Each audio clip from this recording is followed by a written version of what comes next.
It's such a poor decision. Yeah, I think he's just made a bad decision in that instance. But what does it take to get to the very top of football refereeing? Every referee starts with their county FA. It's a simple training course and you can take it as soon as you hit your 14th birthday. Once you've done that, you have to go through at least 11 hours of face-to-face training. You'll then graduate as a Level 7 official, which means you can take charge of county-level games. But hold your horses. There's still a long way to go to get to the Premier League. Your next step is to spend a year each at levels 6, 5 and 4. This covers the top of the amateur game. Only at level 3 do you start doing Northern Counties or Isthmian League level games, for example. If you've done this all quickly, you can reach level 2 and ref your first National League match after, oh, I don't know, 6 years? After getting enough experience at that level, you can apply to be a referee in the EFL. There's an interview, people watching you do games, and then, if the EFL are happy, you'll be granted a Level 1 licence to ref in games in League 2 and above. Now, they don't just say on you go to the Premier League, you have to work your way up through the divisions. Only after years of hard work and refereeing on cold Tuesday nights in Stoke can you be considered to do matches in some of Europe's very best stadiums. Now, who was the youngest to reach the very top? It was actually Michael Oliver. He reffed his first Premier League match in 2010 at the tender age of just 25. So if you want to follow in his footsteps, crack on. It'll only take you roughly a decade, thousands of hours of work and an incredibly thick skin. In total, there are 37,000 registered referees across England, but the PGMOL has only deemed 21 good enough for the top flight. That means there's not even a 1 in 1,000 chance.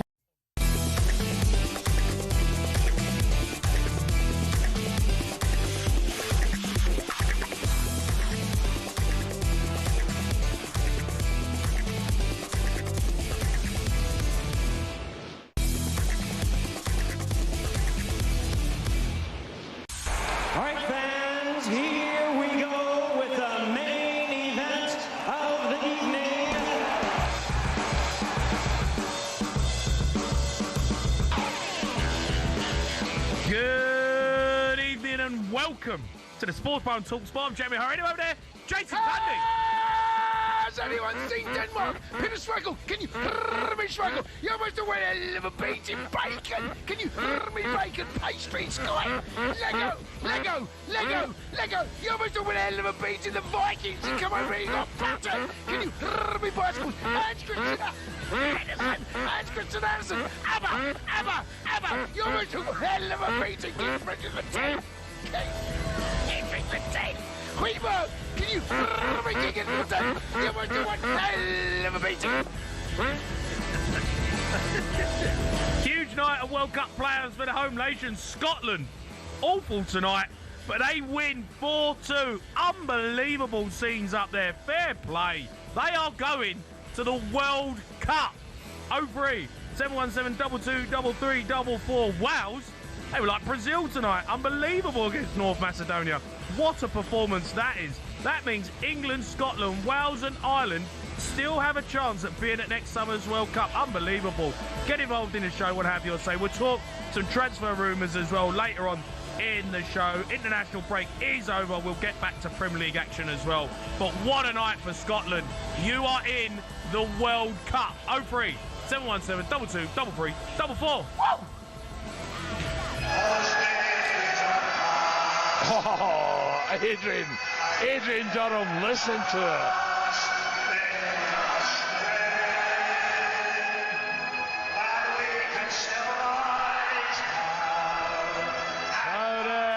was Army. Go on YouTube.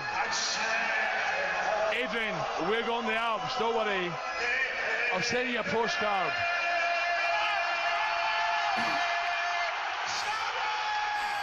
I mean, wow, what a game. What a game. I mean, there's a reason why it's the greatest game in the world. The Republic did it Sunday night. Late goal to secure their place into the playoffs. Pip in Hungary, and tonight we saw something similar. I mean, just absolute limbs at the end. I thought Scotland had done everything they could to throw it away. Yeah, they stunk Hampton Park out. They stunk the place out. They were terrible, even against 10 men. But you know what? It's a 90-minute plus game. And somehow, I don't know how they've done it. They beat Denmark 4-2. I don't know how they did it. But well done, fair play. They're at the World Cup. It is astonishing stuff. It really is. Yeah. I'm watching the scene. I mean, we're watching. I know monitors up here now. I mean, look, we watched. It's the greatest game in the world, mate. It is. It's just insane unbelievable stuff. Game. Unbelievable. Scott McTominay scores one of the best goals you'll ever see. Wowzers. Yeah, I mean, incredible goal. If Ronaldo scored that, we'd be talking about it. It's one of the best goals ever. Outrageous. But after that, Scotland were terrible. They were, mate. They were so bad. But they dug in, found their way back in front. Shankland comes on, scores, and you think, right, just see it out, lads. Yeah. Like, you're there, you're in the World Cup. 2 minutes later, they concede again. You're like, what are you doing? They done everything they could somehow to try and throw it away. Yeah. Honestly, against 10 men. Even against 10 men, they were terrible. Honestly, they seemed... I thought the crowd was terrible. There was a nervousness. Yeah, they were so quiet. You know, they only seemed... Say they were terrible, but they were nervous. Oh, mate, I thought there were periods in that first half, towards the end of just for half time. Crowd, look, I understand the nerves and the fear, and they're trying to. There was one section they're singing Scotland, but other than that, I mean, look, it's all about result. Nothing will ever change in football. No, it doesn't matter. It'll never ever change. No one's going to remember. No one's ever how Scotland played in that game. No, they're going to remember Kieran Tierney scoring in the 95th minute. Yes, and then McLean is at the end, scoring from the halfway line. Yeah, I don't know who was on commentary. We was watching it and listening. Shoot! Shoot! Yeah, and he was right. From the TV angle we had, you couldn't see where Schmeichel was. But he gets his head up. And, I mean, look, I can only imagine what's going on north of the border right now will be absolute mayhem. Absolute mayhem. I mean... Tonight, I don't know how many people are going to turn up for work late, but if you're a boss of a big company in Scotland, you're probably out with them. Yeah, do not expect anyone in tomorrow. Fair play to Scotland. We give Scottish football a bit of a bashing, but tonight, I tell you what, that was fair play. No, you've got to give credit because it's Denmark. There was a stat during the game in the 90 games they've played in World Cup qualifiers, the last 90, they've only lost 11. So now they've lost 12 in 91. That is an unbelievable stat in itself, right? And one of them they lost, I believe, was up in Scotland before. So, you know, they try to make a pig's ear of it. Kieran Tierney, I'm just watching the strike. Do you know what, right? He would have known, right? It's such a lovely strike. That's not easy, by the way, because you can overhit, as you know, you put too much power on them. You can stick it in rosette. Just stroke the ball. It's a brilliant finish. He's got time to think about it as well. Yeah, he knows in his head. Yeah. Oh my God! This is probably the last chance we're going to get. Chance to send us to the World Cup. That goes through his head. Yeah, of course it does. Everyone, when you play football, you have that moment. Yeah, he knows. Oh my God! I've got a chance here. This has dropped to me. Yeah. I've got time on my left foot, and I'm walking onto it, and I'm like, yeah. Is it going to happen? How many times have you seen players knuckle those? Yeah. And they put too much on it. He's just cultured left foot, instep, got enough whip on it, enough pace, hasn't overhit it, hasn't underhit it. You've got to love football. No. I mean, what a game. I mean, look, we do give Scott. Even you and I were up going, oh my God. Yeah, no. It was one of those moments. People might think that, we want to dig him out, but we was actually in the game room. And we I were. was like, I actually want them to score. No, listen, we need Scotland there. We need, talkSPORT, we need Scotland there, and we've got Scotland there. Yeah. We do, because... They need to be better than what they showed tonight, but... Oh, no, listen, they play like that, mate. They ain't getting out of the group. They were terrible tonight. They were... Top the group, though. And Denmark are a good side. Yeah. Denmark are a good side. But who cares? No one cares. Oh, that's just a brilliant... He's like, oh, no. And he's got to be out. He's got to be out of his goal. By the way, that ain't a red card. They've got lucky tonight, Scotland. It's a penalty. It's 100% a penalty. That is not a red card. A lot of people not happy with it. But, we're in the office. In the office, some of the lads are saying it's on the look. It's harsh. It's on the line. I think it's more of a penalty. Where I will agree with them, I'd love to know what Scotland fans think. Right? Is there enough to be 100% right to say it's definitely a penalty? Now I think it is, but you don't get the right angle. Not from what I've seen. No. You need an angle from behind the goal. You need inline. You need all the camera angles. I'm guessing. I think it's a pen. No, I think it's a pen. But his foot's on the line when he makes the foul. Yeah, but we are guessing a little bit because you haven't seen the camera angle. You need the camera angle down the barrel from the touchline, and if they're going to bring VAR for big decisions like that, you need to go 100%. There needs to be no doubt. I'm probably 98% sure it's a pen. You can't have 2% doubt, especially then you go with on field. Well, it doesn't matter tonight because Scotland are in the World Cup. An unbelievable finish to the game. I want to have some Scotland fans on. Let's go to Gavin. He's a Scotland fan. All right, Gav? All right, Gav. All right, boys, how we doing? Congratulations, bud. Gav, fair play to you. I mean, what a night for Scotland. Has anyone seen Jason Cundy?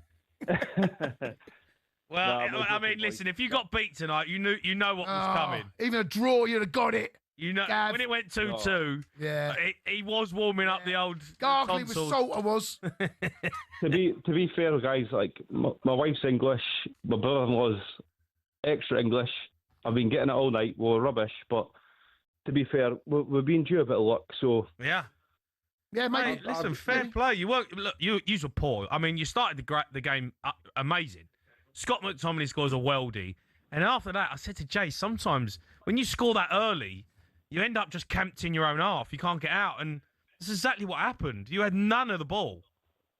No, I was thinking the same. I mean, it was like we scored too early, and you're thinking, oh, we're going to have to hang on for 85 minutes here. But I personally thought it'll be 1-1, but.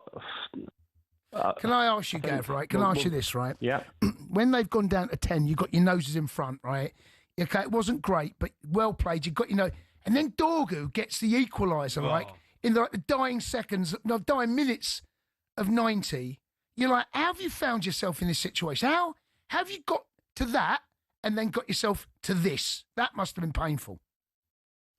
Oh, it's just typical Scotland. I mean, the last time they qualified, I was 13 years of age. Right. Me and my mates have been going on the group chats for years. Like, next time Scotland qualify as an adult, we'll go. Right. And we're going. Yeah. Going? Get yourself out there, mate. Hold on. What's the lucky missus Gavin said?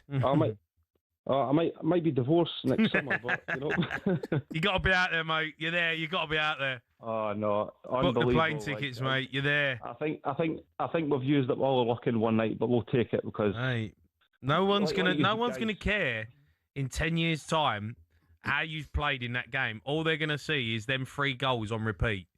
Them 3 goals you scored tonight are 3 of the best goals you'll ever see. Unbelievable. We'll take that. Yeah, well done, bud. Gav, fair play. Congrats. I want to hear from Scotland fans. Guys. If you are up north and you're coming out the grounds, unbelievable scenes. Fair play to you. You're going to the World Cup. 03 717 22 3344. But they'll never take our freedom!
got to have this all night.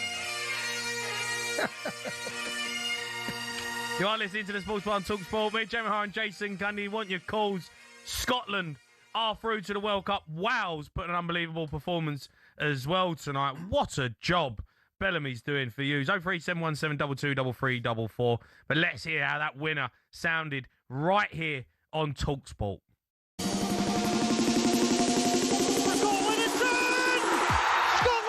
To the World Cup finals. Kenny McLean has launched the ball over the head of Casper Schmeichel. 50,000 inside Hampden go crazy, and Scotland have done it for the first time since 1998. Scotland 4, Denmark 2. Hampden can hardly believe it, but what a night this is for Scotland. Yeah, unbelievable stuff. Fair play to Scotland. Incredible result in the end. Terrible performance, but they made it happen. Somehow they dug deep and got it over the line. Let's go to Aaron. He's a Scotland fan. Right, Az? Right, Azza. How's it going, boys? All right, All right, Az. How are you? Oh, guys, still trying to get myself down for the ceiling here, man. What a game. I mean, fair play to you. You know, that you were You were terrible. I couldn't believe how bad you were when you was trying to chase the game, even when they went down to 10 men. But, you know, fair play, you found a way. Listen, I don't disagree with that. You know, the start was phenomenal. What a finish by Scott McTominay. Credit there, you know, just unbelievable. But certainly when they went down to 10 men, I was screaming at the television. You know, I understand trying to have a bit of control in a game, but with nothing to lose. We were in the playoffs anyway. And I'm just so glad the boys managed to finally get it over the line. Seeing Kieran Tierney score that goal, I mean, wee KT, he grew up 2 streets from where I live, so, you know, it's a hometown hero. And I just wanted to say some words as well for Andy Robertson. I seen his comments at the end of the game there regarding his, you know, been thinking about Diogo Jota today and that they missed out in the last World Cup, and I just couldn't be happier for him, you know, especially everything he's went through in his career, but, you know, that really tragic personal circumstance he's went through, it's just brilliant, fantastic. Yeah. I'm going to read out them quotes because I've got them in front of me. This is what he said after the game, Andy Robertson. That just sums up this squad. Never say die. We just keep going right to the end. One of the craziest games. We put the country through it, but I'm sure it's worth it. We go into the World Cup. I've hit it well, but today I've been in bits. I know the age I'm at. This could be my last chance to go to the World Cup. I couldn't get my mate Diogo Jota out of my head today. We spoke so much about going to the World Cup, and I know he'll be smiling over me today. I'm so glad it's ended up this way. So, I mean, fair play to him. You kind of forget, you know, somewhat of the Liverpool players have gone for. He gave the penalty away. Yeah. So, you know, he's... You can't... You've got to get that out in your mind. Once it's happened, it's gone. But it must have been tough for him in those last couple of, 10 minutes or so, especially when they equalised. That, you know, he would have, and as skipper, you got to lead by example. Yeah. You can't let that affect you. But I can't get over the Tierney goal. I mean, there were some brilliant goals, but that one, because that was the pressure moment. That's the real moment. That's the moment. That's it. Don't score that. They don't go through. No.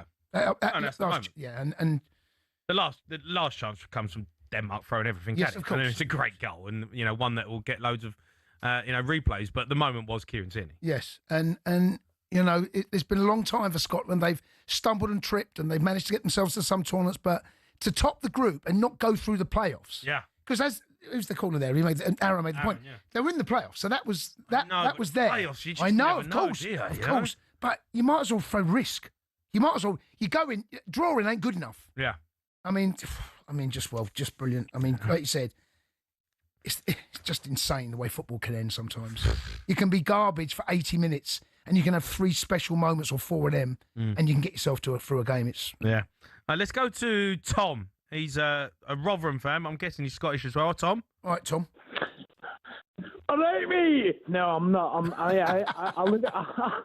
I live in Scotland. Jamie, loved you in Big Brother, pal. And Jason, I saw one of your goals on Nick Hancock's Football Nightmares. It was great. Which one? I think it was Is that an own goal? The one that for Spurs, where you absolutely hammered it from the halfway line. Yeah, fantastic. Yeah. So basically, I came on the sports bar about maybe 5 years ago when Scotland qualified for the European Championships. I live bang on the border of Scotland and England. It was Andy Goldstein in Perry Groves at the time. Right. So I just want to say, my little girl, she's Scottish, and look, I'm absolutely over the moon that Scotland have qualified for the World Cup. It's the first time, I believe, will be in 28 years. And I think it's a decent rivalry. Obviously, I'm English, my daughter's Scottish, my wife's Scottish. So blah, Scotland blah, blah. playing the World Cup against England, who do you want to win? Who do I want to win? Yeah. It's difficult. England, Yeah. England, obviously, but, Jamie. but your little girl's going to be heartbroken. Who cares? Well, no, yeah, she might be, but I mean, she'll probably go and watch YouTube after that, Jamie. It's not an issue. Can I ask you a question? Can I ask you a question? She's got one Scottish parent and one English parent. How come she's Scottish? She was born there, mate. Yeah. So, Scott McTominay was born in England. Yes, but I mean, obviously, but I'm messing with you. I'm messing with you. He's Scottish, isn't he? Do you know what I mean? So, but what a game, and well played to them. Yeah, fair play. And, all right, Tom, thanks for calling. I'm going to go to Andy. He's a Hearts fan. All right, Andy? Hello, can you hear me? All right, Andy. Yeah, Andy, how are you? We're currently in the car driving back from Hampden right now. Yeah. We managed to drive about 5 yards because there's so many fans leaving just now. But yeah, I bet. What a night! I mean, the scenes were incredible. Like it was ridiculous, that end to that game. Oh, like we were sitting there, like, because obviously Steve Clark's football is not the most exciting at times, but as Cundy says, it doesn't matter if you can find that moment, you can get there. You know what I mean? And I was there in France when I was 10-year-old, thinking this will never happen again. You know what I mean? I just hope that we can actually go over there and give it a good go, because the Euros were miserable. You know what I mean? Yeah. So I just wanted to go there and actually have a go at teams, because as Cundy says, like, it was a must win. So today, just go at them. What have you got to lose? You know what I mean? Will you go out there? Will you manage to get yourself a ticket? I think I'd love to. I think I'd love to go. But let's be honest, how much are those fights going to be now for Scottish fans? Yeah. Crikey, I think we're going to be book it now. Big bucks. Get yourself Can't now. even book it from Wales, because they might be there. Oh yeah. Don't even book it from Ireland. They might be there. Yeah. Might have to go to Sweden and book it. We'll go to Denmark and book it. Jamie, I think I went to the Masters this year. I think if I book the World Cup as well, I'll be getting a new mortgage. Well, mate, it's got to be done. You're there. Do you know what I mean? Like, for sure. Put it all on the line. Scotland in World Cup. You got to go. And to be fair, when that, cause I'm a big Hearts fan, so when Shanklin scored, I thought he's going to be the winner. It just didn't happen. Well, I mean, what was the stadium like? Because I mean, you could almost hear a pin drop when we was listening to it on TV. When Dorgu scored, I couldn't believe what I was watching. It was like, it's hard to explain. Like, it was very, very cold because we were playing so slowly and so, like, timidly. But see, when that third goal went in and we realised the time is on our hands here, and the referee seemed to extend it for as long as possible. And then Kenny McLean thought, I know, I'm going to shoot from the halfway line. I think we were all like, here we go. So I think for Scotland, we don't do anything easy, do we? No. I think tonight was a perfect example of that. It was perfect example. Very memorable, and I think there'll be a lot of drunken Scottish tonight. Yeah. I mean, are you going out, or are you with the family? What are you doing?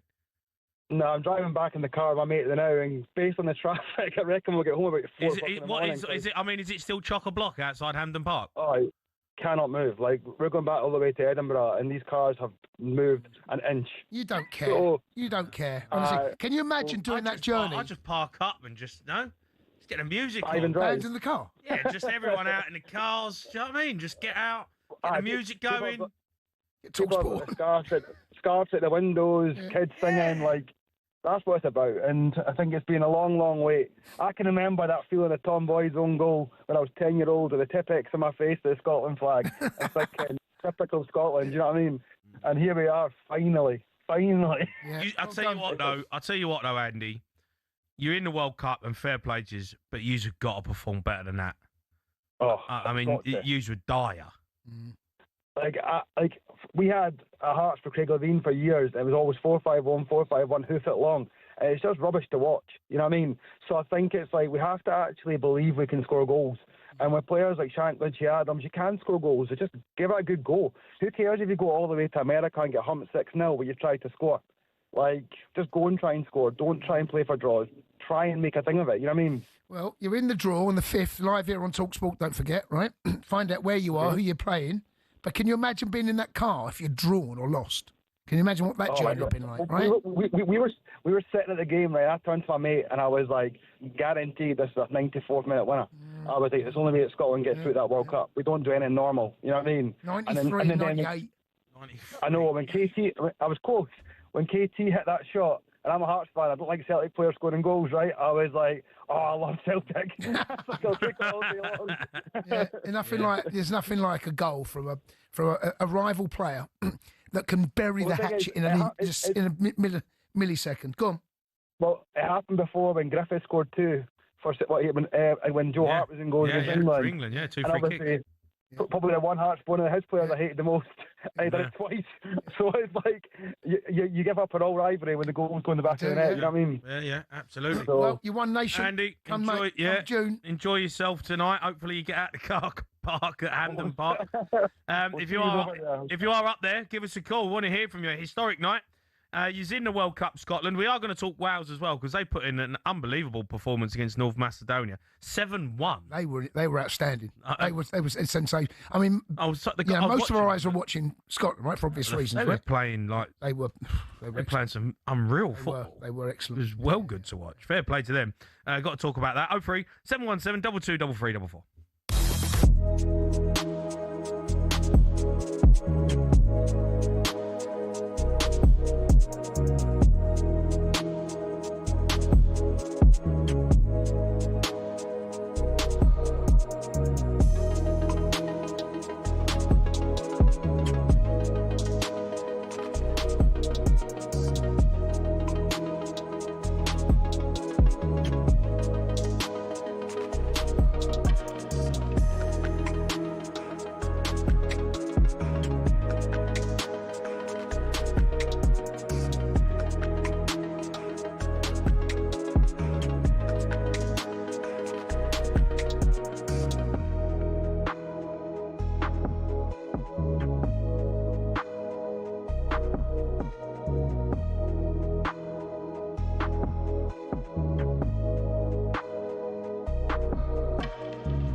You're listening to the Sports Bar on talkSPORT. Me, Jamie O'Hara and Jason Cundy. Reminder, talkSPORT now on your smart TV.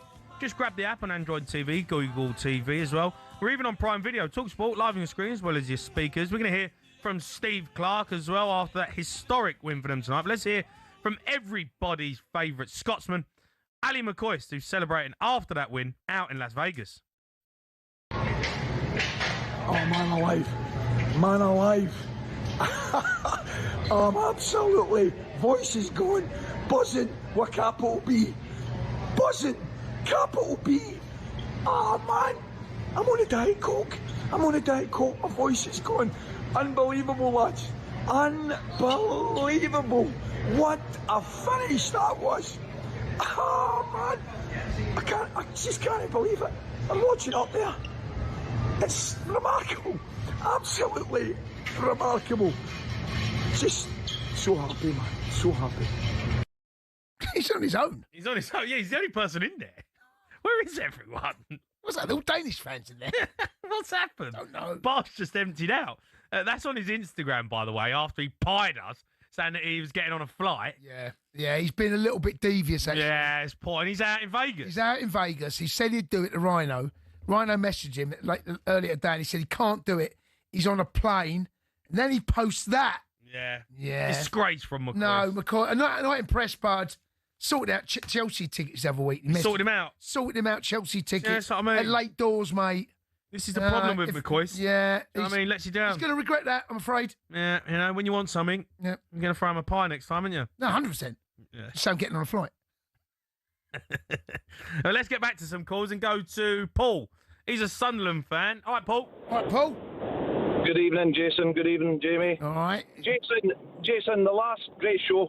The last time I spoke to you was before the Qatar World Cup on the sports bar with Goldstein. You were mocking my Scottish accent because I was away to Qatar to watch England. Well, tonight I had to take. I've got two sons that are half Scottish. To my ex-wife, and I had to take one of them to Glasgow, drop him off at Hampden to meet his mother. He went into the game. I went to Top Golf with my fiancée to play some golf and watch the match. Right. And then I had to nip round the corner again and pick him up as he came buzzing along the road. Yeah. As he came along the road, there was people coming out the stadium. One of the lads earlier on was talking about the traffic. It's absolutely horrendous round by Hampden. And there was people coming along at 2-2. They're out and all the rest of it. And I had the window down. I says, by the way, you've just scored another one. Now, people have walked out the ground? Yeah, 2-2, yeah. There was people didn't realise. There was some people walking past us in the car. They didn't realise. And oh my gosh! No, there's no way. I can't imagine anyone that was in the stadium that left at 2-2. No way. 100%. I was at Torry Glen, opposite the Asda. I'm parked up, and there's people walking by. I'm listening to that part of the thing on the radio, that part of the game. Yeah. And there was guys walking past, then they didn't realise Scotland had scored again. Paul. Okay. I can't work out whether I think you're English, but I'm not prepared to go full. Jason, we've been through this. I know. I am English. You are. He's English. His ex-wife's Scottish. I know, but he sounds Scottish though. Half and half. Sounds Scottish though. Well, I can't do anything about that. I've been here a long time. You sound like Alan Brazil. Well, yeah, kind of. Yeah. So you live in Scotland, but you're English. Yes. Your ex-wife's Scottish. Is your fiancé Scottish? Yes. Mate, you're basically Scottish. You are. Come on. Oh, mate. Just get a kilt on. You're there. Yeah. Get your spurred out. Yeah. She's very happy that Scotland qualified. But the funny thing is, lads, as you both know, the minute they go across there, they'll have a good time.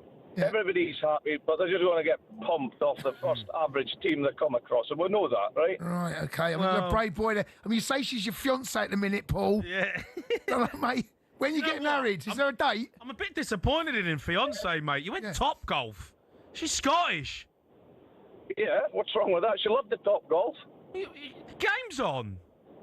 Yeah, there's a screen right above the scoreboard. You can watch them both. Oh, come on! What? So she's hitting golf balls. So she's hitting golf balls at Top Golf while the Scotland are playing. It was quite busy as well, actually, Jamie. It was quite busy. Well, let's be honest. This Englishman's not going to go and watch the Scottish game, is he? Correct. Oh. What's your name, fiance? I guess you got a name. It's Christina. Christina. When you getting married, Christina? Hopefully next year. Yeah. Not in June. In July. End of June, beginning of July. Leave. Could be a Las Vegas wedding, lads. Oh, right, okay. Really? Out there. Okay. As long as England aren't playing that day, it might be. Right, okay. All right. Well, get your dates sorted out. Yeah. You know, on I'll December. work round it. To be fair, just anything after the group stages, you'll be fine. Yeah. Listen, my young lad's in the back of the car. He is well happy. He's absolutely buzzing tonight. What's his name? Give him a mention. Give him a shout. Harry. Harry, H. say hello. All right. Cheer up, mate. You've at the World Cup. He's 16. That's about as happy as he gets. Yeah, don't I know it. All right, Paul, well done, mate. Cheers, guys. Good luck. Thanks very much. Cheers, boys. Take care. He's got a car full of Scots. Yeah, no, yeah. Englishman. Yeah, he's got parked outside Hampden Park. Sounds Scottish though, so he can get away with that one. But Christina there, Christina H. Christina H. Parked outside Hampden. Careful. An Englishman. Be careful, Paul. Yeah, get yourself out of there, son. All right, keep your calls coming in. Let's go to Macaulay. He's a Scotland fan. Macaulay. All right, Macaulay. You all right, lads? All right, Macaulay. How you feeling? Oh, mate, I am buzzing. What a result. Unbelievable. What an atmosphere. So, Macaulay, Cundy was knocking the atmosphere, you know. Yeah, they weren't impressed, mate. He said he was a bit flat. Oh, come on, lads. No, come on. No. There was a period that once you scored the goal, there was a period of about 25 minutes going into half time. The nervousness around the ground. There was no chanting. There was no getting behind. There was the occasional Scotland trying to build up somewhere in the stadium. I thought, look, I get nerves, but I thought the crowd were, other than the goals, I thought the crowd were terrible. Even then, when your back's against the wall, you're not going to go and try and jeer your teeth. You're going to try and jeer your teeth. But, it's hard to get them going at that point. You know what I mean? No, I get it. No, I get it. Look, he was nervous. Of course, the whole crowd was nervous. But of course we were. But I mean, look, you found a way. The players found a way to find two unbelievable moments. Do you know what I mean? Oh, unbelievable! That McTominay goal, the bounce, everything about it, unbelievable. And to get up that high, to do that was unbelievable. No, it was Ronaldo-esque. When you watch it in slow motion, like he knows exactly what he's doing. The moment it leaves the winger's boot, sadly, he done his hamstring, didn't he? He's a good player. Yes. That young lad. Yeah. But as soon as it left his boot, the ball's going in. McTominay is already on his toes. Like, he's ready. Yeah. He knows exactly what he's doing. But the height that he gets from an overhead kick is, it's ridiculous. Like, if Ronaldo scored that goal, we would be talking about that goal like it was the best goal ever scored. It's true. Yeah. It's true. We scored a goal like that and we still talk about it. Yeah. Yeah, it was a special goal. Another thing. Everyone's on Steve Cork's back constantly saying, oh, he's not doing this, he's not doing that.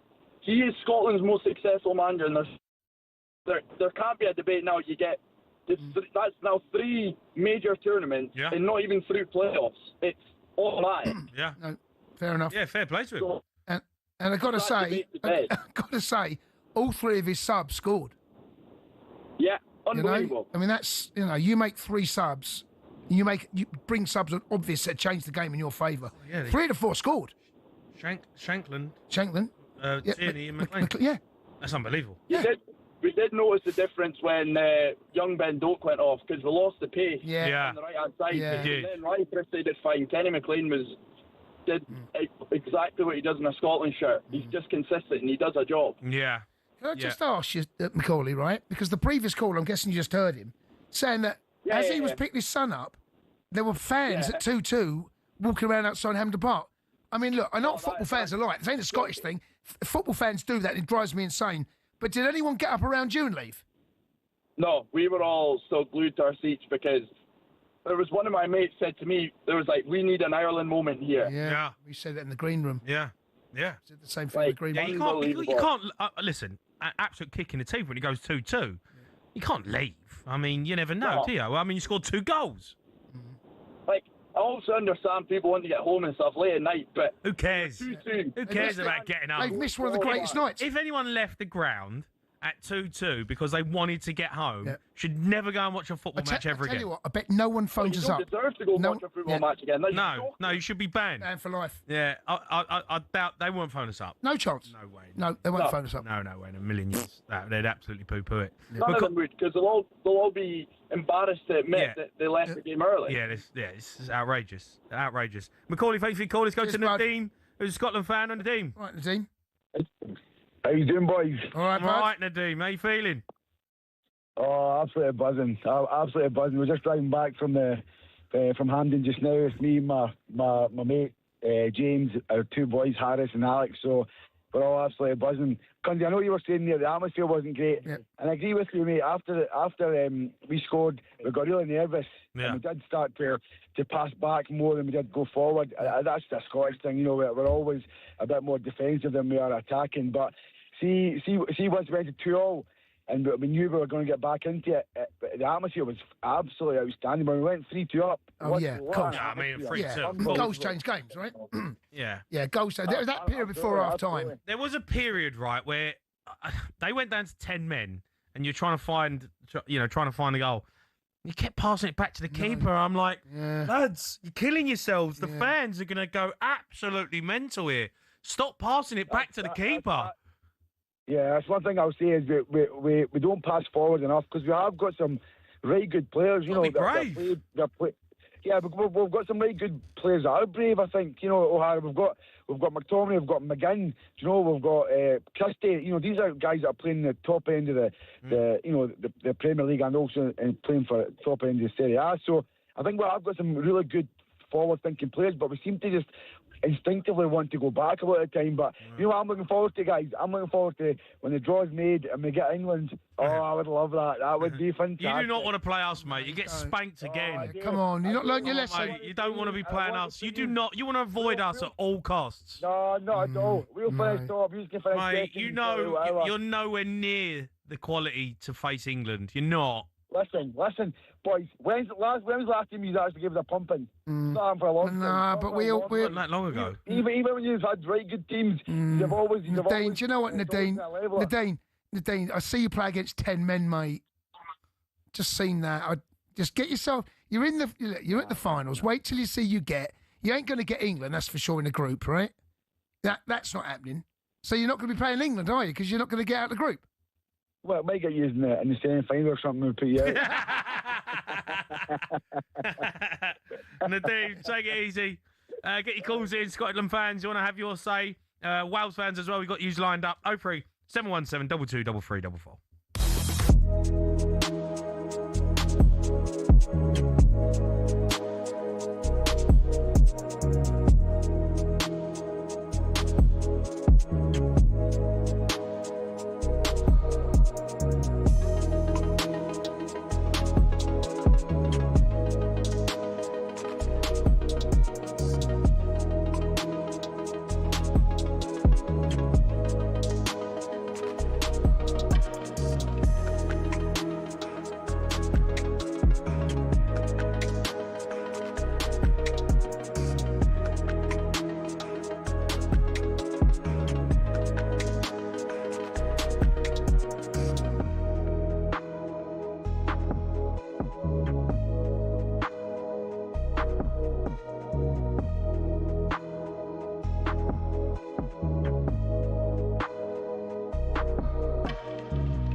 It's not unusual to be loved by anyone. It's not unusual to have fun with anyone. But when I see you are listening to the Sports Bar on talkSPORT. Me, Jamie O'Hara, Jason Cundy. We'll get back to more of the Scotland fans after a huge win for them tonight. 03 717 22 3344. Wales are on fire tonight, though. Beating North Macedonia 7-1 to secure their place in the World Cup playoffs. Let's hear how the final moments sounded right here on talkSPORT. Goal and the full-time whistle. Wales 7, North Macedonia 1. It's all about captain Harry Wilson this evening, taking the armband for the first time, and he's got a hat-trick of the dream night for him. Wow, what a night at the Cardiff City Stadium. Wales have secured second place in the group. That means that they will have a home semi-final in the playoffs. They'll go into pot 2. That means they'll play at home against a team from pot 3. Could be the Republic of Ireland. Oh, we don't want that, do you? You do not want that. No, keep them apart. Yeah, we do not want that. They're both there. Big night for Wales captain Harry Wilson as he gets a hat-trick on his first game as Wales captain to beat North Macedonia 7-1. Let's get his reaction now. Yeah, amazing night for me. Night I dreamt of, to be captain my country for the first time, and the hat-trick on top was amazing. But it was a massive night for the team as well. I think after Saturday there was a little bit of disappointment in the camp. Just because we would have liked to have scored a few more. So we were desperate tonight to get out there and show people that we can dominate possession, we can keep teams penned in, but we can also punish them when we need to as well. So it was a great night all round. Yeah, big night for him, and fair play to Craig Bellamy. He's doing an unbelievable job there, to be fair. He's got them playing some real good football. Let's go to Andrew. He's a Cardiff fan. All right, Andrew? All right, Andy boy. How's it going, boys? Evening. Boy. You was at the game? Yeah, I was at the game, yeah. I mean, what a performance. Yeah, I think they just played with a lot of confidence tonight. The reins were off, really, in a sense. I think, they just hadn't done everything right. I was a bit nervous, really, with tonight's game coming out the back of 2 losses at home. Mm-hmm. I think with Jordan James out and Ethan Ampadu, as soon as he got a card on Saturday, I thought, here we go again, going into tonight's game. But tonight they just controlled it really good.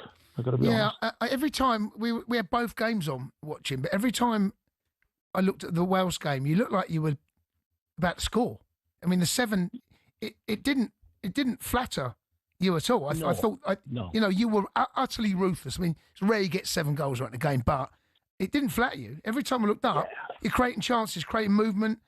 Everyone wanted the ball. Yeah, I think what you've got to look at as well tonight is they haven't been beat in the group stages at all. They conceded 3 goals, and then they turn up to us, and we just turn them over. Yeah. Yeah, and that was 70% possession. Yeah, 17 shots, 10 on target. Yeah. I mean, they're 10 on target. They scored 7. That's ruthless. Yeah, no, it was a top performance. Fair play to Wales. I love the way you was moving the ball around as, counter-attacking football. Craig Bellamy, Andrew.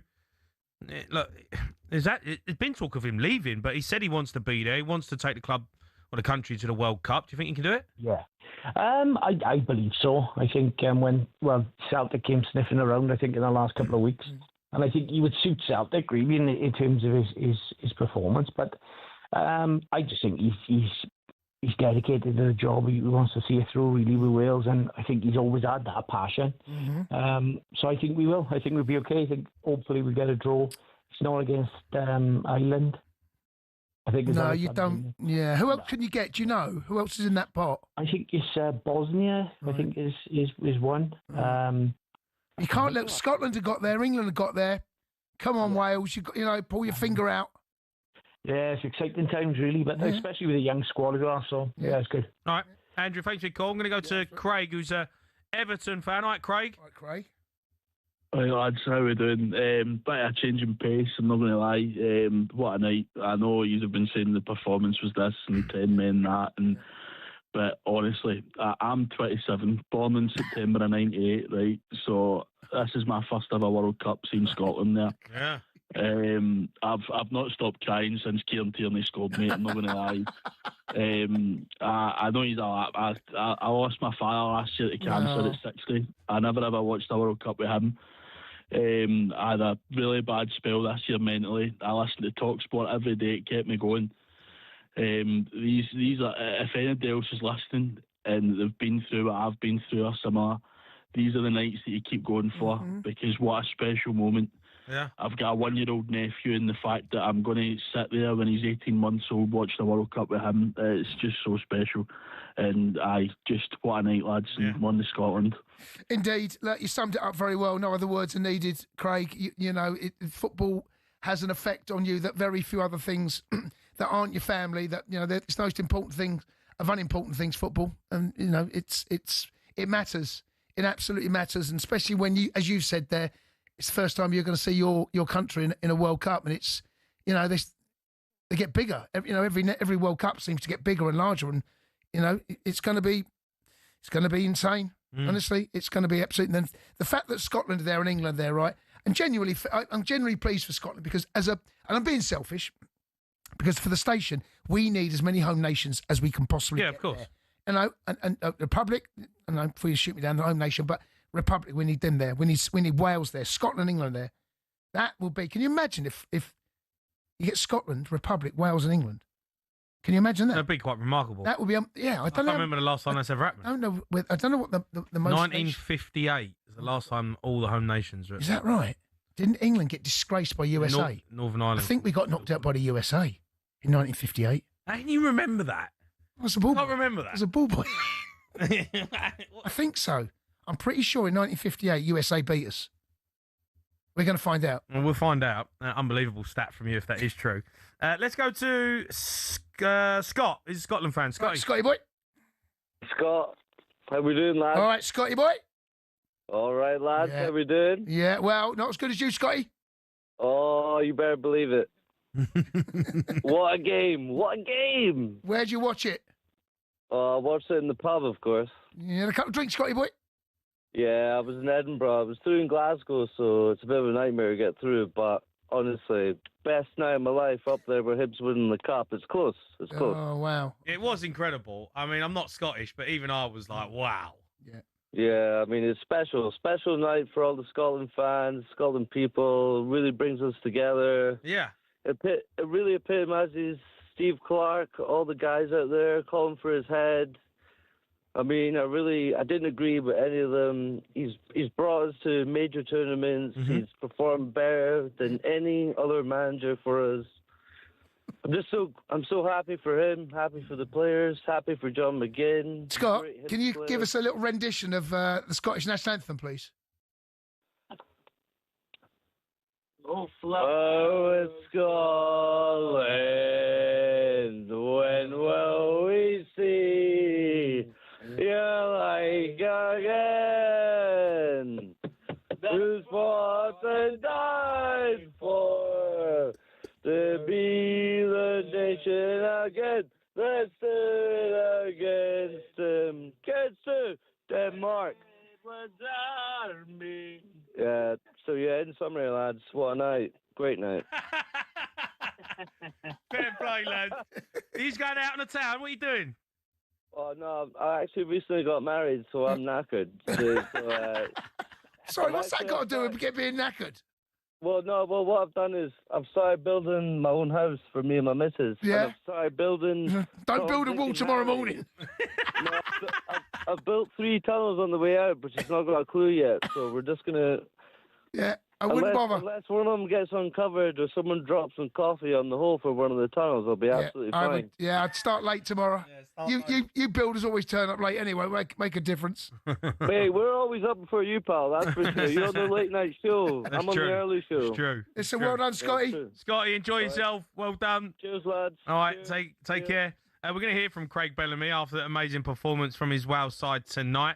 Keep your calls coming in, though. You want to talk about your nation?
More green jackets have been lost at the 12th than at the Augusta City Dry Cleaners. Rory McIlroy knows this better than most. But what is Amen Corner and why is it so iconic? The famous sequence has always been there since the Masters began in 1934. It didn't get its name until '58 though, when American sports writer Herbert Warren Wind, on the left, wrote, "At the farthest reach of the Augusta National Course, down in the Amen Corner." He drew inspiration from the 1933 jazz song Shouting in That Amen Corner by the Dorsey Brothers. The reason behind its difficulty is all in the sand and the water. Tournament officials don't even bother to count the balls lost in there each year, such is the sheer number. The 11th, named White Dogwood, is a downhill 520-yard par 4 with a pond to the left of the green and a bunker to the right. Both cause a lot of trouble each year. The 12th, Golden Bell, is perhaps the most famous hole in the world, with danger everywhere. Many aim for the flag, but look, get it even slightly wrong, and you're in the azaleas at the back, or the bunkers at the front, or even worse, Rays Creek. Or you can play it safe and aim for the open green on the left, you chicken. Tiger Woods once said, if you make 4 bogeys from Thursday to Sunday, you're doing well. And the highest ever score on that hole? 13. It's a par 3. Tom Weiskopf in 1980 was the sorry soul. Often the iconic Ben Hogan Bridge is the only thing players enjoy about Golden Bell. Even if you escape there unscathed though, you met with Azalea, the dogleg par 5 13th. It tempts players to go for the green in 2, but cut over those trees on the left at your peril. Every year, it seems, Amen Corner destroys someone's dreams. Rory McIlroy dropped 3 shots through here as his round unravelled in 2011. In 2016, a year after navigating Amen Corner expertly, Jordan Spieth shot a quadruple bogey on the 12th to throw away his green jacket. I mean, it sounds like my game, to be honest. So who'll be the next to be brought to their knees, praying for mercy after Amen Corner?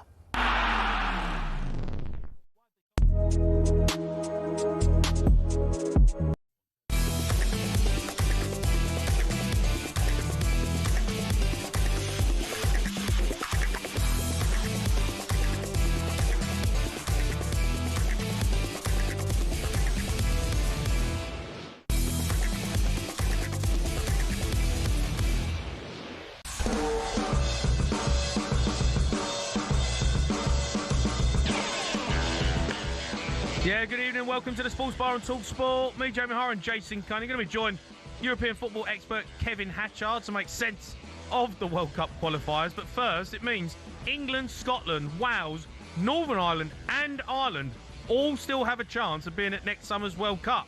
Wales secured their place in the qualifiers thanks to a 7-1 win.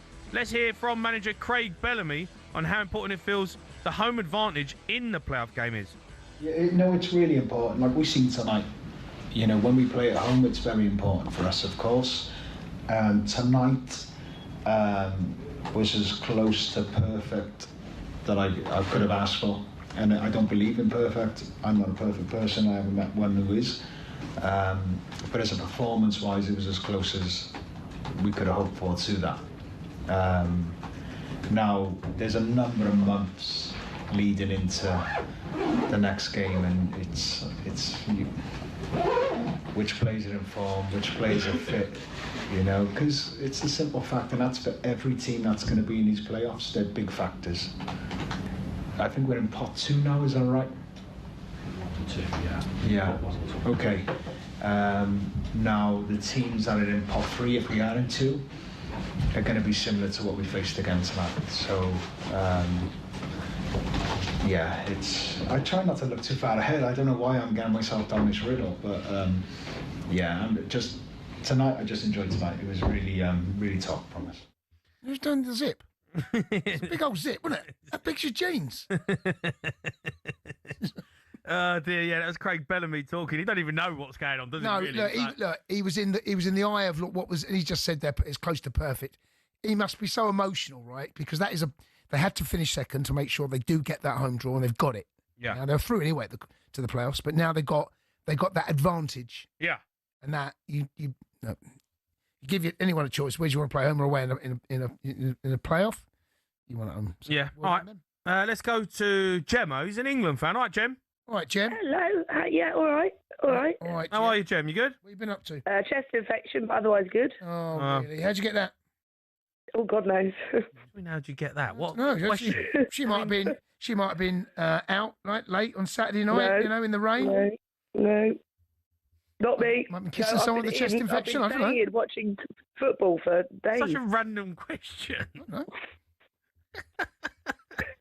Anyway, Jem, go on. What do you want to say? Rub a bit of Vicks Oh, in wow. I mean, what do I say? It's a full house, isn't it? I mean, it's a bit like when, Harry Potter, when all the planets collide and the Horcruxes, it's a bit like that. I mean, if they all, when it's a big tournament, it is a bit like that. I mean, I don't know what to say. It's just unbelievable.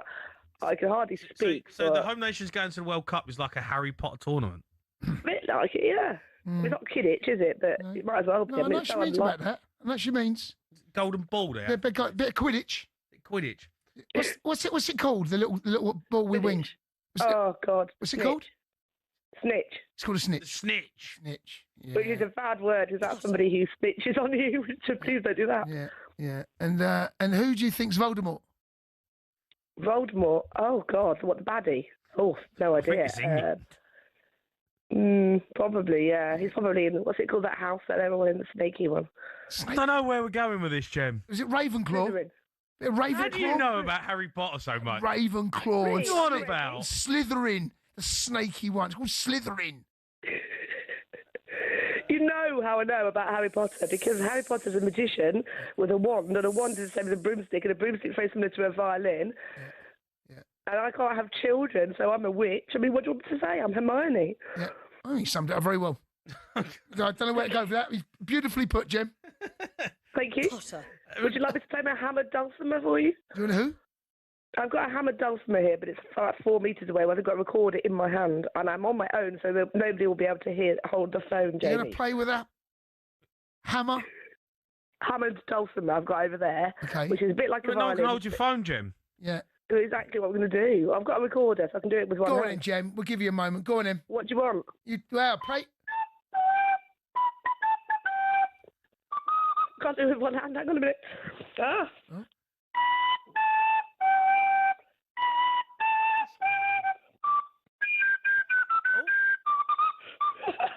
Yeah, the old chest infection's kicking in, Jem. There you go. Blow the whistle, mate. Rest your lungs, Jem. You don't want to be doing that, Jem. Coming on national radio, chest infection. Jude Bellingham is a dude. No, get yourself to bed. Oh, okay. Rub a bit of Vicks on your chest. Get yourself to bed. Get a hot water. No, I'm on my own. Nobody's coming to my madhouse. I know. Well, you got a chest infection, Jem. Yeah. No one's going to come round, are they? Okay, fair enough.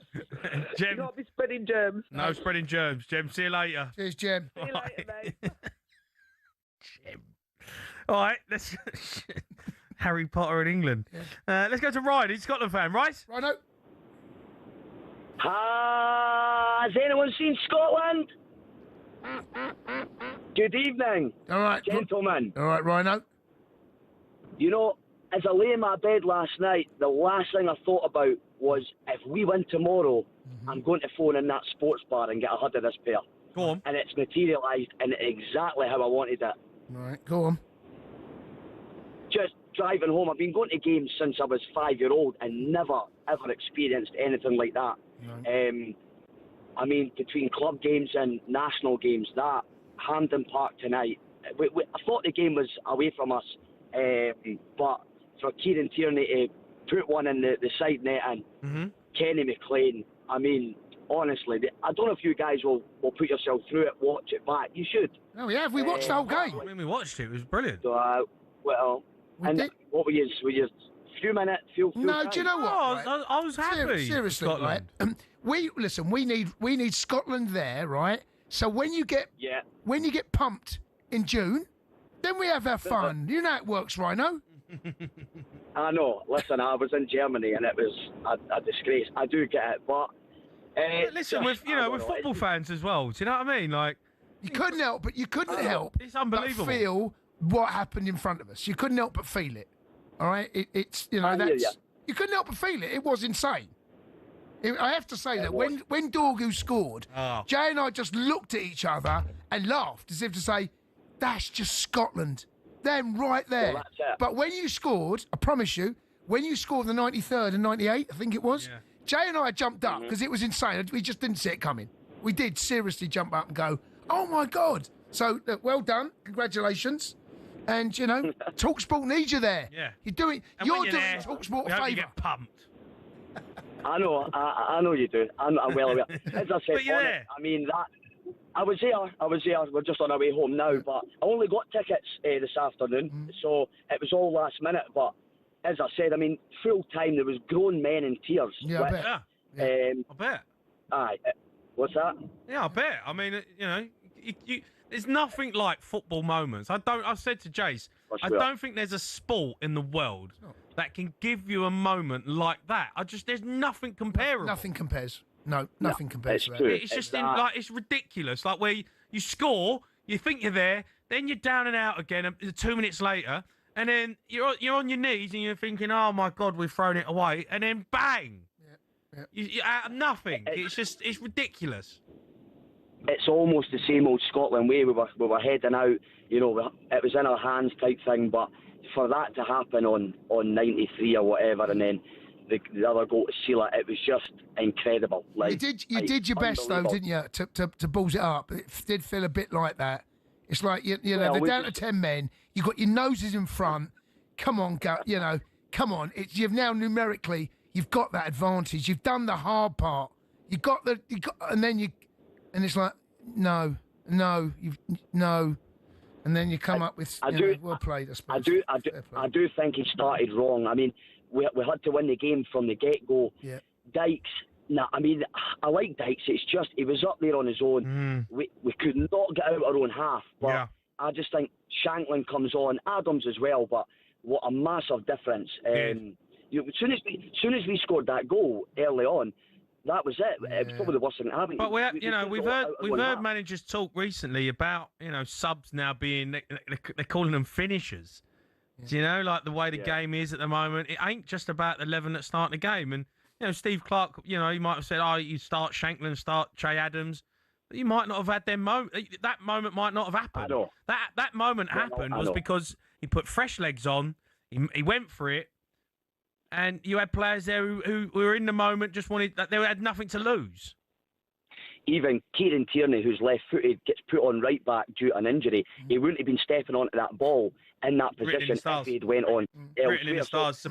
You're absolutely right. Shouldn't even been there. It was, It was. But listen, incredible. As I said, my club team's very important to me. But that tonight just. Who's your club team? Who's your club team, Ryan? Hearts in Edinburgh. I know where Right, let me ask you this, right? Hearts to win, right? Yes, right? No, Hearts to win the PFL. Yeah, Hearts to win the league, right? Or Scotland? No, I can't see win the World Cup. It's ridiculous. No, they're not going to win the World Cup. No, I can't see. What about to beat England in the World Cup? But you don't win the World Cup. But you beat England in the World Cup. Yeah, you don't win Hearts to win the league. Hearts to win the league. Listen, the call was all about Scotland. I didn't want to mention my team, but Hearts to win the league. I don't think you understand. I'll tell you a story, actually. I bumped into a couple of Hearts players last week on a night out. I had a few, and I actually told them, if we, and my girlfriend confirmed this in the morning, if we win the league, I'll quit my job. I said I would quit my job and stand on Gorgie Road, where I carry out for the rest of my life. I don't think you understand what would happen if Hearts won the league. Okay, listen, I'm going to go one further, right? I'm going to go one further, Ryan, right? You knock England out of the semi-finals and you get to the final, right? Or Hearts to win the World Cup. God. Sorry, Hearts to win the league. Oh, dear. I think they can do both, by the way. Can say one. It's Hearts to win the league, I'm sorry. Ah, mate, sorry. you're a disgrace. Right, final one. Disgrace. Final one. You beat England in the World Cup final, or Hearts win the league. Probably beating the World Cup final just to see your two faces. That is it in a nutshell. It's your two faces I want to see. That would be one of the worst things that ever happens. I think I'd have to retire. Yeah, no, I don't think I could. Yeah, I'd have to Anyway, quit. Jamie, you love it up here. I'm a big open goal fan, and you can't stay away. You love it. I love it. I love Scotland. People think I give them a load of stick. It's only What fun. do you think? They got ears. Yeah, it's only fun in games. I love it up there. The old I open know. goal boys. It's great fun. I hear you, but but listen, the call was all about Scotland. But Right, well done. Fair play. Well Fair done, play to Rhino. you. Enjoy it. Yeah, enjoy yourself, mate. Cheers, bud. Cheers, guys. All right. Cheers. Bye-bye. We're going to take the last of your calls on all of tonight's action. You want to have your say? 03 717 22 3344.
listening to the Sports Bar on talkSPORT. Me, Jamie O'Hara, Jason Cundy, going to be joined by our football expert Kevin Hatchard to talk over the World Cup qualifiers. But first, Scotland are through to the World Cup next year, beating Denmark tonight, dramatic fashion.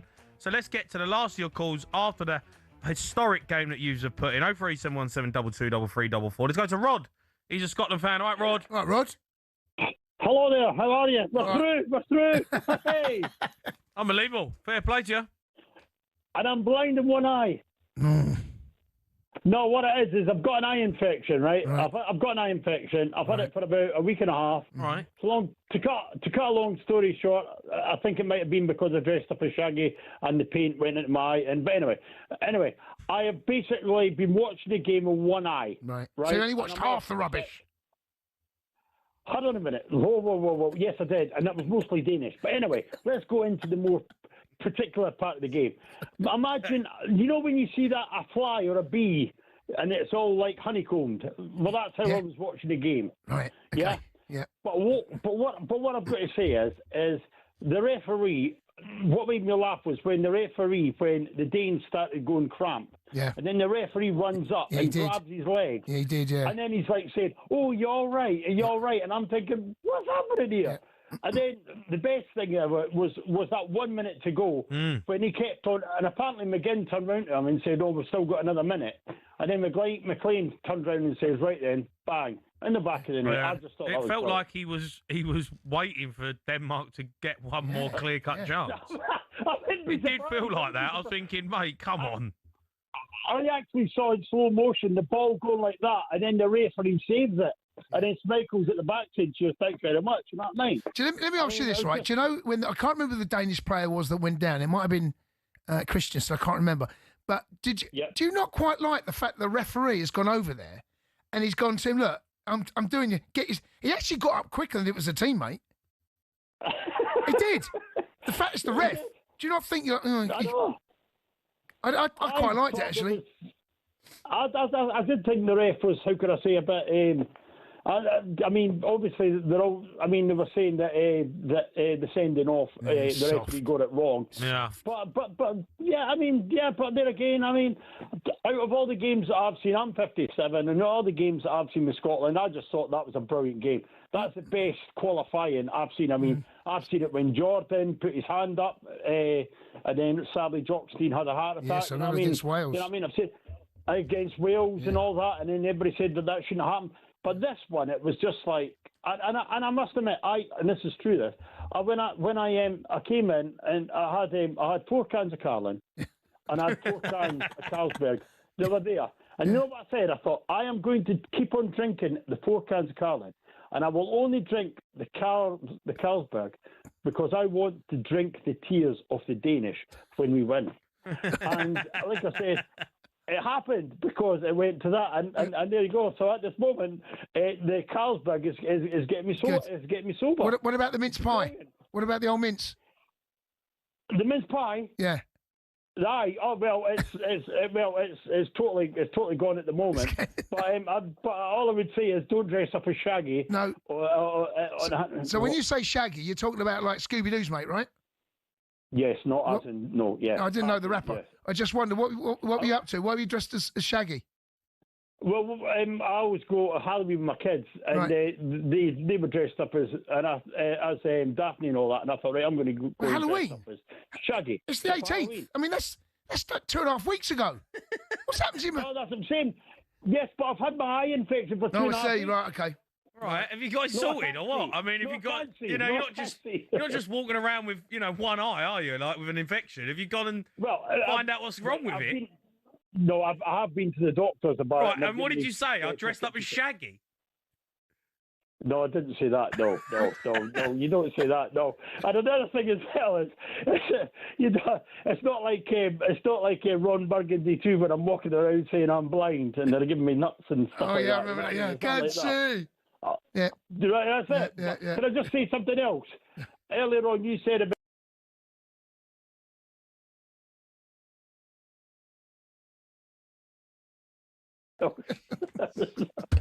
Honestly, Rod. Cheers, Rod. Jeez. Oh dear. One-eyed Rod. One-eyed Rod. Can we change him to one-eyed Rod? Let's change him now when he comes up. Oh, one-eyed turned up. One-eyed Rod. Let's go to Aaron. He's an England fan, right, Az? Right, Az up. Yeah, hello boys, how are you? Yeah, we're good, mate. We're good. You? Yeah, very well, mate. Listen, I've just got off the phone to Faith and I said, look, can we bring this to June, to this tournament from June to January? I cannot deal with this. I haven't stopped. Yeah, and it's their moment. Look, let them have it. Got to give it to them, you know. They don't get many moments, do they? No. But listen, it's a great show as always, guys. You know, I just thought, you know, it's not a phone call without a bit of banter from the English, you know. Yeah. I've got a good friend of mine, Ronnie, big Ron, from a Glaswegian guy. Every time England play, whoever play in Italy, whoever, he's always putting a different flag up. So, you know, but really, but really well done, boys. Yeah, we really, want them there, though, don't really we? good. You know, Az, we want them there because, you know, it's nice to have Scotland there. You know, they make up the numbers. You know, but when they get there, you know, they'll stink the gaff out. Absolutely. Well, they can't go to America anyway, right? Because they're all ginger, they all get red, they all burn, don't they? So, well, look, as soon as they'll take their numbers out there. Don't worry about that. Oh, they will travel in huge numbers. I mean, they are going to take. They will take there's massive. 200,000 of them. Honestly, don't worry about them. They will, but you know, they're part of the fun and. Absolutely. I spend a lot of time up in Aberdeen. It takes me about 45 minutes to get a drink in an empty bar. So it's just my little return back to them. But no, it is good, boys. You know, when you hear that guy talking about, obviously, his dad dying of cancer and this and the other, it does really sort of hit home at what football does to a nation and community. So, it's really good to have him there. There's nothing like it. There's nothing like football. There's nothing like It's nothing like the World Cup either. Yeah, and the World Cup is. It touches the parts some of it's can't touch, mate. Oh, it's fantastic. No, it's really good news.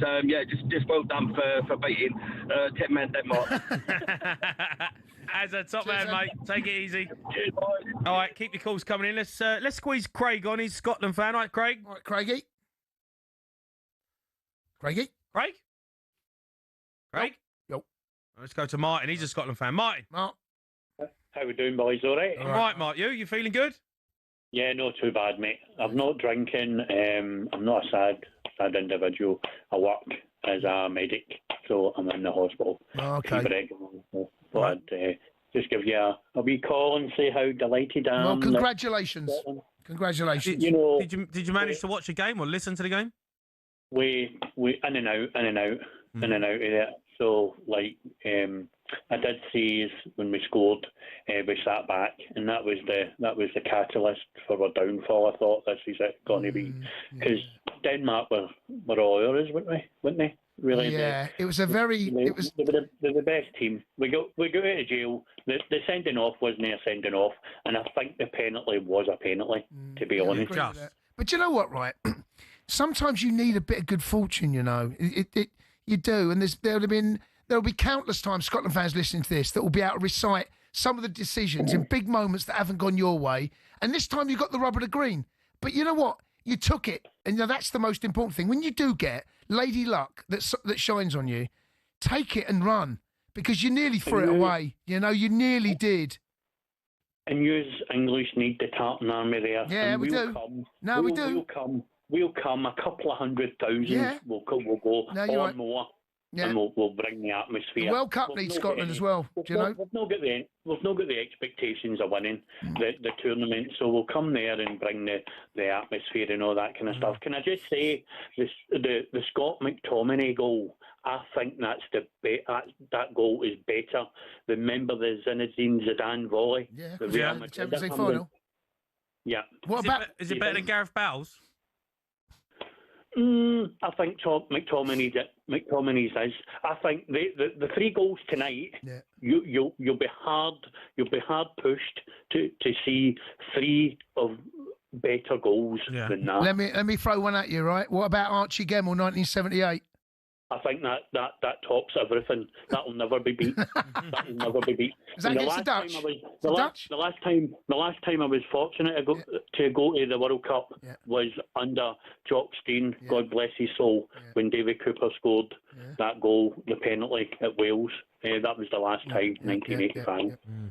All right, Mark, top man, mate. Cheers, bud. Thanks, boys. Cheers, All right, thanks for looking after everyone. We're going to carry on taking some calls. We can squeeze a few more on, but Cundy as well. Got to explain himself for missing yesterday's show. That's coming up next.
Yeah, Sports Bar and talkSPORT. Me, Jamie O'Hara and Jason Cundy. We've got the rest of the talkSPORT coming up. But first, get ready to kick off 2026 in style. talkSPORT and our mates at Virgin Atlantic, giving you the chance to win an incredible trip for two to Las Vegas. You'll kick things off in style with exclusive access to the Virgin Atlantic Clubhouse Heathrow, then fly in upper-class comfort, live flat beds and premium service all the way to Vegas. Once you touch down, you'll check into a spa villa for 4 nights, cheer from the stands as the Las Vegas Raiders take on Kansas, and we're throwing in $5,000 cash to play with while you're there. So clear your calendar, January 2nd to the 7th, 2026, because this could be the greatest start to a new year you've ever had. Good luck. 21 plus, UK excluding Northern Ireland. For a chance to win, text WIN to 83338. Text at £2 plus standard network rate. Bill payer's permission required. Or call 03434239761. Calls are charged at standard rate. All entries must be received by the 28th of November at 4 p.m. This is a network promotion. Run across talkSPORT, Virgin Radio UK and Talk. Full terms and conditions at talksport.com. Now, we had to start with your reaction on tonight's football, so we didn't have time to address the elephant in the room. Cundy was off yesterday with food poisoning after his big trip to Bologna this weekend for his birthday. Let's have a reminder of him bragging about how good the food is out there last week. Let me ask you, I need to come back to you talking about food. And of course. If there is... No, but there is. I mean, if there is you're one... just interviewing him about your weekend. No. If there is one country in the world that if I did your job, all right, that I would say... If you've got one country to go to, and I want to talk about the food of that country, Italy has to be number one. I can't think of another country in the world that would be a higher of that country. Shambles, mate. What happened? Mate. Well, out there, you give it the big un, talked up the food, and you got it. So listen, right? By the way, Bologna's a beautiful place, right? And it is the foodie capital of Italy, right? And the food was amazing. But I don't know what happened, Jay, right? Sunday lunchtime, went out for a lovely Sunday lunch, right? Got back to the hotel, think, well, I'm going to start getting ready to go out again. Now, that was Adam Richmond who was in there, right? Yeah. He's doing his TV show, Man versus Food, that's what it was. That was his old right? That's his old one. Yeah, now he's... Adam Richmond Eats Italy. Eats Italy, right? Yeah. He booked me in a restaurant for Sunday night, right? This lovely restaurant, sent me all the details, they're there, waiting for you, all this sort of stuff, right? You didn't, 6 o'clock, right? You didn't go? It's about 6 o'clock, I'm like, don't feel too hungry. 15 minutes later, mate, I'm staring. The only bit of bologna I saw for the rest of that holiday was the bottom of my toilet. Mate, it was terrible, Jay. Do you know what it was? No, well, it has to be... Bit dodgy pizza somewhere. No, I didn't eat pizza. It was the pasta. What do you mean? You went to Italy and you didn't have pizza? They don't eat... No, it's not in Bologna, mate. They don't do that. No, they do. They go... It's Italy? No, but you can have pizza, right? Of course you can. Anyway, I don't know what happened, mate. I went to a bar between the restaurant and going back there. I was watching Hungary versus the Republic. Stopped in there for a bit. So you went into a bar? You took your missus into a bar? Yeah. To well, watch football? I walked past. What's wrong with you? I walked past and I saw it. Let me see the score. They were getting beat, by the way, Republic 2-1 at the time. So I had a beer. Anyway, it looked like they were going to go out. So anyway, I get back to the hotel, man. I don't feel too good, mate. Anyway, for the rest of that, the only bit of bologna I saw, cancel the table. Only bit of bologna, mate, was my bedroom and my toilet. Stinker. Mate, both ends. Mate, honestly, I didn't think it would end. There was 4 hours. There's nothing worse. 6:15 to 9:15, inclusive. All night. Mate, I don't want to talk about it, right? That's why I wasn't in last night, because I just couldn't. Mate, honestly, there's nothing When I got worse. the message that you wasn't in, that you got food poisoning, God. after you giving it the big spuds about being in Bologna all weekend eating. I know. And I was dying. Terrible. Mate, so was I. Jay, you honestly, when I was on the floor in the bathroom, you could have come and done anything to me, and I wouldn't be able to stop you. I would have loved to see it. I was sweating, but freezing. Yeah. Oh, it's horrible. Oh, it's horrible. Anyway, look, I'm back. It's only 24 hours. I'm back. Look at me now. Fair now play. I'm bubbly. You're back in business. Back in business, mate. And now it's time for this. Yeah, rest of Talk Sport. We'll run you through some of the recent highlight moments from across the station. Start with a clip from yesterday's breakfast show. Gabriel Bonglahor was asked how he would fare on I'm a Celebrity, Get Me Out of Here. Here's what he said. And the first thing they do on that plank, high up on the boat, I wouldn't even do it. I say, I'm a celebrity to get me out of here. Sorry, guys. No, you cannot go on there and say, I'm a celebrity, get me out of here. I would do it every challenge. You would? 100%. You'd say it on every challenge. You'd say, I'm a celebrity, get me out of here. Isn't that what you have challenge. to do? Yeah, if you don't want to do it. Yeah, that's what I'd say. Snakes. Guys, we need to get Gabby in the jungle. No one's eating. Oh, okay, no, you'd be the worst sort of campmate, It's okay, Gabby. guys, we don't need to eat. You'd be like Gillian McKee. Oh, goodness. Do you imagine if he did that, right? It'd get... people would hate him. Yeah, people would hate him. I think they'd love him But as you know well. what would happen? The people would keep him in there. Yeah. Because everyone's starving. He'd cause an You know absolute the thing riot. is that I'm a Celeb is like everyone's so like, come on guys, let's do it for the team, let's get in there and face our fears. Yeah. I'm a bit like Gabs. I'll be like, nah. I ain't getting in there with no snakes. Right. So I ain't having nothing round my neck like a snake trying to strangle me, just so, Boris can eat some food. So I was at home last night, right? I watched the recorded version, right? Remember how dicky I'm feeling? I'm watching Ruby Wax eat a widgety grub. Quite funny, actually. Would you do it? They wouldn't want me in. Imagine my knee. Imagine me doing some of those challenges. You don't need to do anything. I think you do, don't you? There's some challenges that are quite physical. You can crawl around. I don't know if I can, mate. I was crawling around the bathroom floor in Bologna. Don't want to see that, mate. Oh, I'd love to go on it. It'd be great fun. Yeah. It'd be great fun. Would you jump out to play it? I'd have to. You'd have to, mate. Well, I was saying that last night. The guy that I'm strapped to, he don't want to die either, right? So at least you got to trust him. He don't want to die. No, so you think, right, fair enough. He knows what he's doing. I know, but I just don't know if it's for me. Yeah, no, I would jump out of a plane, mate. Would you? It depends how much for, right? All right, 10 grand. Well, I want more than that to do the whole thing. What, 2 weeks? Well, yeah, but you're a nobody. I'll take 5. Breakfast show is back tomorrow. Alan Brazil, Ray Parler going to be joined by Wales boss Rob Page. OK, now let's head over to Sunday's Weekend Sports Breakfast, the show with Shabana Hearn. Reveal that Tony Casquin, the ridiculous price of a Birkin bag. Yeah, it's 25 grand. What? Yes. And all the footballers are rocking up to camp with their Birkin bags. No. Somebody tell me that the game's not gone. Game's gone. How much cash they got in these bags? How can you spend 25 grand on a handbag? Come on. Nuts. But if no you wonder wanted to footballers treat me go this skint Christmas- after they're playing. Right, so not wrong there. so the Birkin bag, right? Yeah. Hermes Birkin bag, right? Yeah. 25 grand is about par. You can spend as much as you want. I've got one up here on my screen now, right? Right, okay. And I'm going to describe it to you. Okay. And I want you to come back to me with a price. Okay, go on. Okay? I'll tell you what I'll zoom in on it, right? It's a Hermes Sack Bougie Birkin 18-carat rose gold bag, right? Okay. So here's what I'm going to do. I'm going to You're going to show me the bag without the price? I'm going to show you the bag without the price. Okay. All right? There's the bag. Right, so anyone can see this? Can you zoom in on this? I'm going to say £500,000. Right, there's the bag. It's a Birkin, right?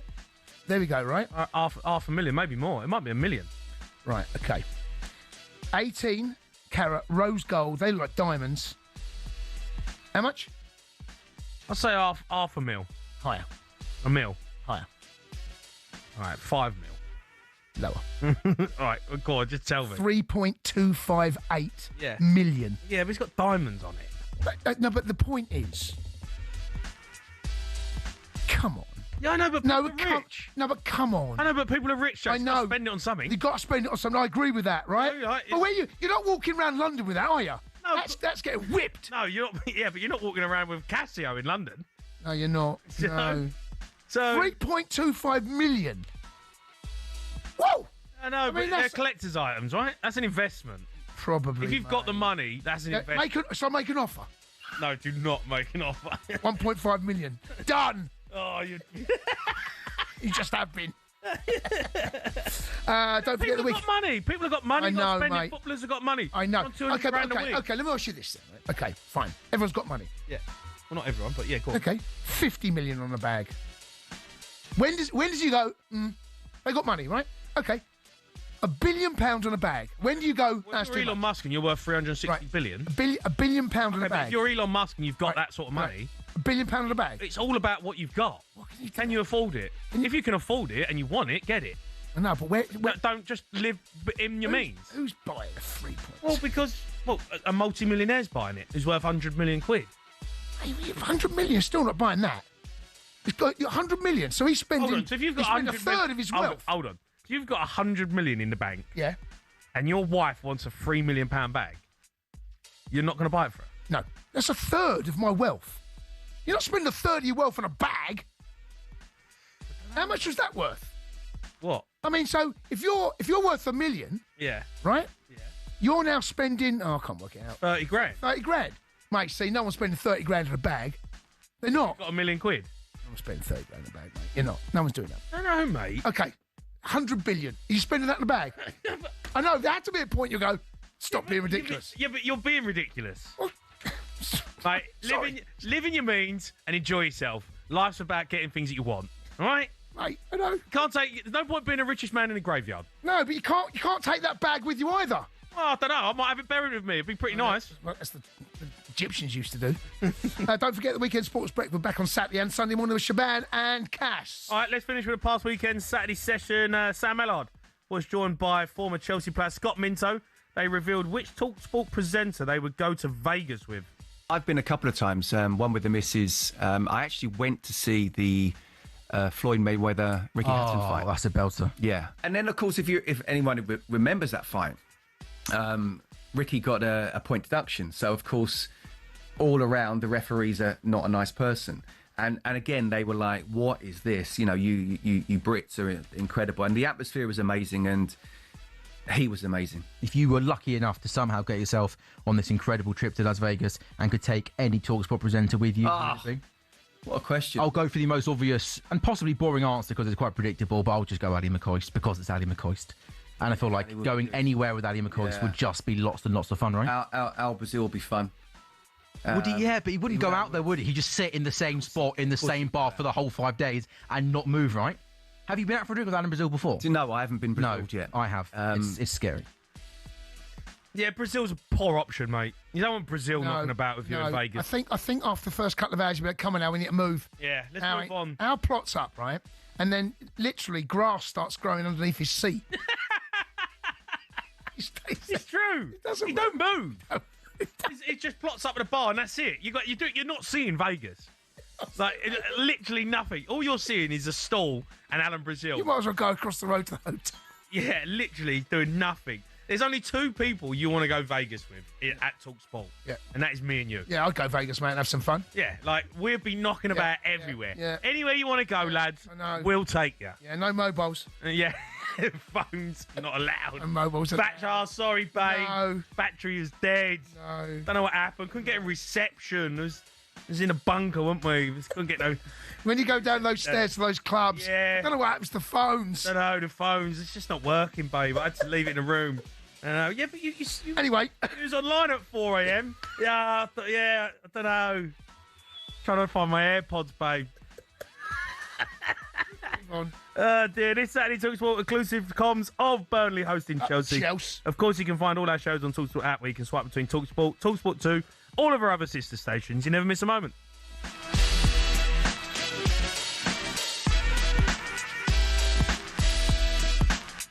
Back pages coming up next.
You're listening to the Sports Bar on talkSPORT. Me, Jamie O'Hara and Jason Cundy. Got a midnight triv tonight. Need your help. 03717 22 3344. But first, time for the back pages.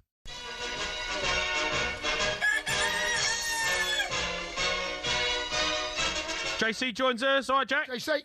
Evening, lads. Are you doing good? Yeah, we're good, mate. Jason, feel a bit better, eh? Oh, mate, yeah, I'm much better, mate. Don't even want to go. Don't even want to tell you more about it, mate. Just use your imagination, all right? Yeah, back pages, Jack. Back page of the Sun, we've got Legends Reunited. Yeah, so Ruben Amorim is looking to build on Manchester United going sort of 5 unbeaten, looking to build some momentum, which they seem to be doing, and he wants to get some legends involved in the club. So he wants Eric Cantona, Andy Cole, Dwight York, and Paul Scholes. He wants their advice. He wants them to come in and talk to the players and sit down with them and tell them all about the club and, you know, what it means to be a Manchester United player. I think from what the report's saying is this is something he's wanted to do for quite a while. He especially wants to get Cantona involved. He's a big fan of Cantona. When he was a player at Benfica, he used to like when Benfica used to bring in ex-players and legends and stuff to talk to the players and teach them about the values of that club and playing for one of the biggest clubs in Portugal. Of course, Manchester United, a bit of a step up from that, but still, the idea is the same. And to be fair, this seems like these players know what it means to play for Man United, though? I mean, they're playing for Man United. I know. Right. I suppose, but the issue that they've had, Manchester United, I think, is a lot of the players it does feel like, don't really understand what it is to play for it, to be honest. But it feels like they have now found more of a squad that Amorim's pleased with, and a one who they've got a lot of players who do seem to actually be interested in playing for it. But I think this is a not bad idea in terms of just keeping those legends involved in the club in some way, just to help out a little bit. Back page of the Times is actually on the inside cover, but this is one of those little headlines by Martin Samuel. We didn't have a Bellingham problem until Tuchel created one. Martin Samuel talks about the Thomas Tuchel's created the Bellingham problem that's circling the media at the moment. So it's Tuchel's problem, is it? Yeah, I suppose. Well, I think this is going back to the Senegal game where, you know, Tuchel did criticise Bellingham's attitude, and then obviously he had that interview with talkSPORT where he then later apologised for what he said about how his mum sees Bellingham, sorry. So it felt like that is, I see what he's saying, but realistically, no, this is not Tuchel's problem. This has become a very weird thing in the media. I don't know what was going on after that game on Sunday where... Can I just say, right, I saw the highlights when I got back because I was being sick in a toilet, right, as you well know. No, seriously. So when I found out that this happened, I'm like, I can't wait to see what happened. And it's the most normal reaction you've ever seen in your life, isn't it? It's like I can't have seen all the footage. I've searched and scoured. I cannot see anything that he done wrong. Can you enlighten me, or have I seen? No, you're right. I looked for it as well. There was like nothing. He was upset. You know, he walked off the pitch, and like he's a footballer. He don't want to come off the pitch. It's a non-story. I don't even think it's a non-story. It's a nothing story. It's such a non-story. He wasn't even upset. It was just such a standard reaction. He clapped Morgan Rogers' hand. He went and sat down on the bench. He got man of the match for the game. Like, it was such. I don't understand. It's a bit concerning. I don't understand what it is. Why are they going after Bellingham? Well, they're going after him. I think a lot of people think that he don't play in the Premier League. He's dodged the Premier League. He don't like the media attention. He gets away from it. They can't get to him, so they try and create a narrative around him. You know, but still doesn't make. There's not enough. It just makes no. There's not enough there, is there? No. I mean, especially no. Listen, if he's falling out of nightclubs and he's doing stupid things, then fair enough. Do you know, like you're putting yourself out there to get shot down, but he doesn't do any of that. No, he's like, I don't like the feel of it, actually. It just feels like there's a third party at work here. It does a bit, doesn't it? And you know what? He spoke about it last year in a sort of a documentary. He kind of said that, it feels like already they were trying to make him the villain of the piece. And, really get it. I don't this guy is so talented. He's a Champions League winner. He plays for Real Madrid. I don't think his form has maybe been the best in the last year, but I don't think that matters too much. The problem you've got is when the international breaks come round, there ain't a lot to talk about. England always get through. We always win. So they try and drag anything out of a story and think, right, what can we create? Can we create a narrative? Can we create a story that it's going to get people reading, the media, the papers, or online, and Bellingham's that story, and they just try and create anything they can to make something out of it because, England are playing well. Thomas Tuchel's got it right. The team's not conceded a goal. We've strolled to the World Cup. We're looking great. They've got nothing to talk about. So let's cause a problem. So we've got to try and do something. So who can we go at? Oh, Bellingham looked like he was angry coming off. Let's make a story out of that. Oh, do me a favour. Like, go away. I know. It's just... Don't like the feel of it, actually. So, and it's frustrating because the media we all get tarnished with the same brush, right? People say, the media are out to get Bellingham. Yeah. We love Bellingham. You want him to play for, he's a superstar. He's a talented footballer. We want him to do amazing think about what stuff. he's done, right? And, where he's come from, what he's achieved so far in his short career, and it is a short career, it's something that we should be almost celebrating. We're celebrating it massively. We should be celebrating it hugely. Real Madrid, one of the biggest, if not biggest club in the world, winning the Champions League, winning Young Player of La Liga. I don't like the feel of it, and I think there's something. No, I think it's a spot on, lads. I think it's a spot on. All right, back page of the Telegraph. Stokes fight fire with fire. Yeah, Ashes starts on Friday. I can't wait. Wow. But basically, England are going to pit their fastest ever, or one of the fastest ever attacks they've ever gone for. There's going to be no spinner. It's going to be 5 bowlers. So Ben Stokes, Jofra Archer, Gus Atkinson, Mark Wood, and Josh Tong. Sort of minimum they bowl is about 85 mile an hour. And now this is what would be brilliant on Australian pitches every other time that England have gone there. However, Australia have prepared a pitch that looks like it's perfect for English conditions and a bit more green and a bit more sort of nibbly. So a bowler like Chris Wokes or Jimmy Anderson, for example, would be licking their lips at the pitch that's been prepared in Perth. Because the thing is, with the home tests that you can do, you're allowed to prepare the pitch